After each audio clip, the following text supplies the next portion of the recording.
Yes, Mike. Yes, hello, magandang hapon sa lahat. Magandang hapon, YouTube. Tagalog. So, pauwi na tayo ngayon, guys, galing trabaho.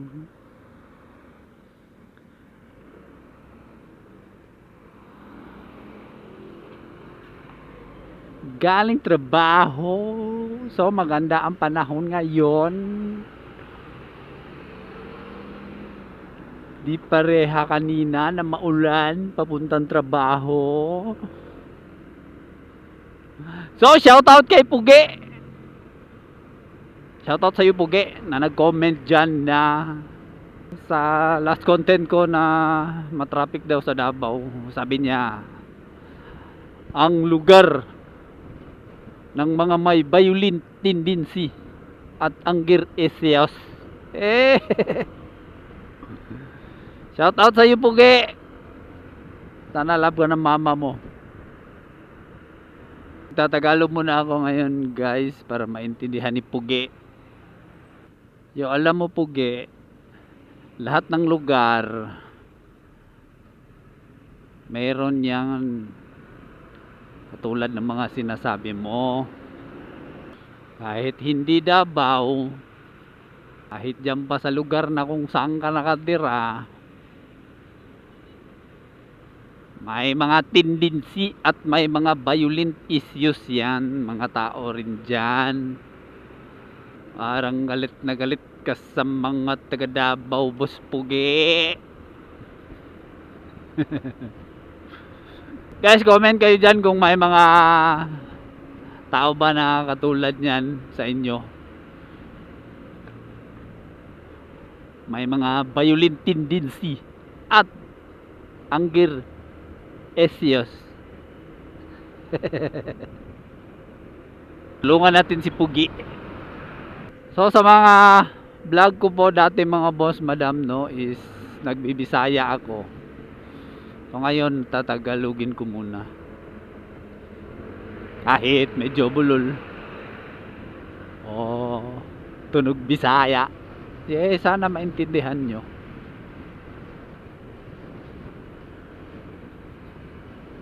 Tsaka ako rin pinupost yung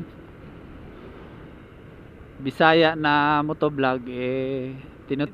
Tinuturuan ko rin si YouTube paano magbisaya para matuto rin si YouTube. Kasi kung tutusin, ang dami-daming Bisaya kaysa sa mga Tagalog. Kaya ako, andito ako sa Davao, so mas pinipili ko ang Bisaya language sa pagbablog. Kayo guys, ano gusto nyo? Tagalog vlog or Bisaya vlog lang?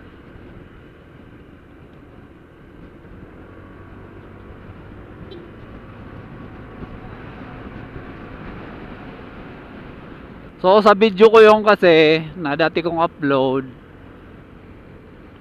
last week, I think last 4 days lang yun. Sinabi ko doon na magagalit yung mga taga Davao kasi laging pinopromote yung Davao. Yung ibang tao lilipat na dito sa Davao, tapos magiging matraffic na kami dito. Normal lang ang traffic, guys, kasi parami tayo ng parami.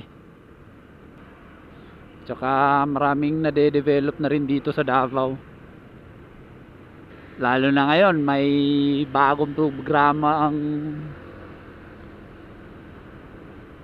Davao Tourism na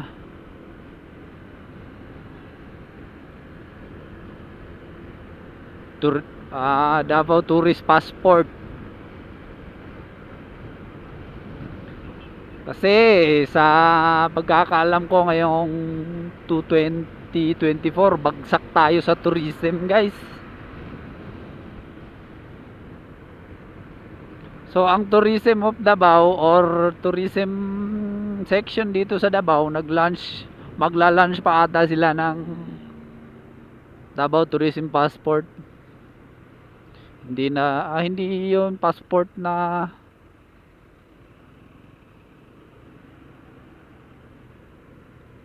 kung taga Davao ka lang rin pwede. Kung wala ka, di ka pwede makapasok ng Davao. Pwede pa rin. Sa pagkakaalam ko, ang nilalaman ng Davao Tourism Passport is yung mga tourist spots dito sa Davao, particularly Davao region talaga.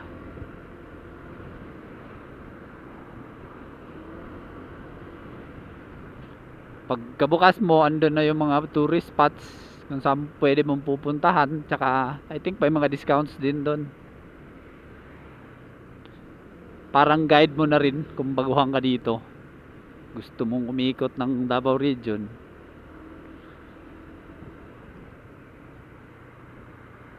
Bumili ka ng ganun.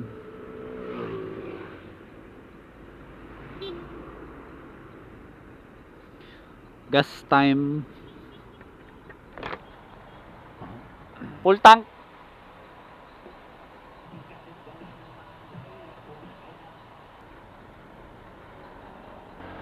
Nagpa-full tank tayo, guys. Petron. Yes, and so back to the topic tayo mga boss, madam, no? Which is ang Davao Tourist Passport.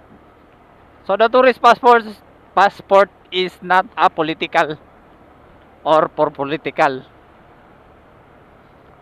purpose. Kasi ang purpose ng passport na yan is for tourism. Labas po ang politika dyan. Kaya baka isipan ng iba, hihiwalay na kami sa Luzon.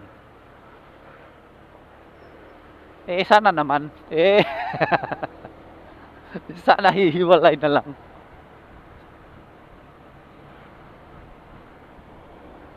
The purpose of the tourist passport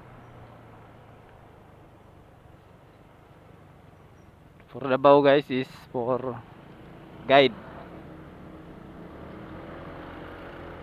Yan lang yung purpose niya. So that's it for today's video. Maraming salamat po. See you on the next video. Thank you so much. Please like, share, subscribe.